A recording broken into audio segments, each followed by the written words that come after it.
Hi friends, আজ আপনাদের সাথে আমি শেয়ার করব কিভাবে রবি টু রবি এমবি ট্রান্সফার করবেন।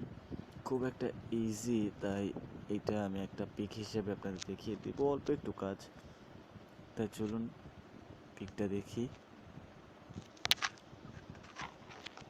রবি টু রবি মেগাবাইট ট্রান্সফার করার নিয়ম: 10 এমবি পার করতে হলে ডায়াল করুন *141, 712*11, যার কাছে পাঠাবেন তার মোবাইল নম্বর # 25 এমবি পার করতে হলে ডায়াল করুন *141*712*9, যার কাছে পাঠাবেন তার নম্বর #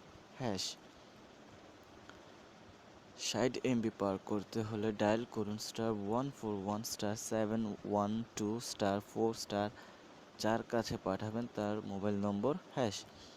আরও যদি বিস্তারিত জানতে চান তাহলে 141*1# ডায়াল করুন, বিস্তারিত জানতে পারবেন। ভিডিওটি যদি আপনাদের ভালো লেগে থাকে অবশ্যই লাইক করবেন, ভালো না লাগলে ডিসলাইক করবেন, কমেন্ট করে জানাবেন কোনো সমস্যা হলে বুঝতে, আর অবশ্যই আমাদের চ্যানেলটি সাবস্ক্রাইব করবেন। Thank you so much.